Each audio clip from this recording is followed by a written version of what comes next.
तेजस विमानाचा जैसलमेर जवळ अपघात झालाय। तेजस या लढाऊ विमानातील पायलट या अपघातामधून सुखरूप बचावल्याची माहिती सध्या समोर येते।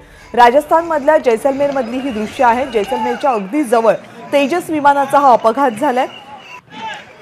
या लढाऊ विमानामध्ये जे पायलट होते, जे या विमानाचं सारथ्य करत होते, ते मात्र या अपघातातून सुखरूप बचावलेत। ही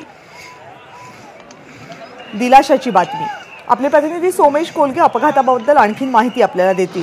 सोमेश, नुकतीच ही माहिती मिळते की जैसलमेरमध्ये ऑपरेशन सोरटी ट्रेनिंग दरम्यान हा अपघात घडलेला आहे, परंतु या अपघातामध्ये कोणत्याही स्वरूपाची जीवितहानी झालेली नाही।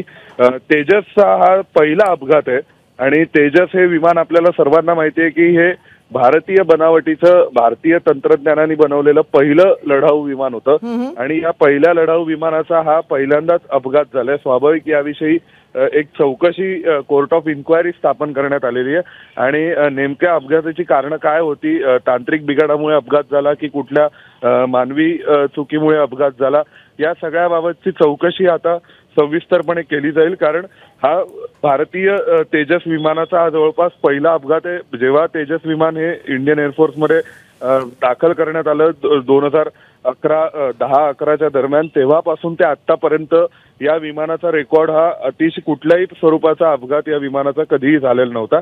त्यामुळे पहिल्यांदा ही दुर्घटना घडली आहे, परंतु या दुर्घटनेत कोणी सगळेजण बचावलेत, कुठलीही जीवितहानी झालेली नाही।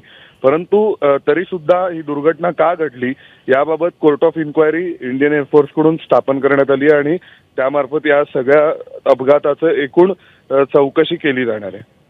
भारतीय हवाई दलातला हे एक महत्त्वाचं विमान समजलं जातं आणि जशी तुम्ही माहिती देताय, पहिलाच अपघात आहे या विमानाला झालेला, त्यामुळे याची चौकशी केली जाईल। भारतीय बनावटीचं हे विमान आहे आणि सुदैवाची बाब ही आहे की यामध्ये कोणतीही जीवितहानी झालेली नाहीये। धन्यवाद तुम्ही दिलेल्या माहितीबद्दल सोमेश।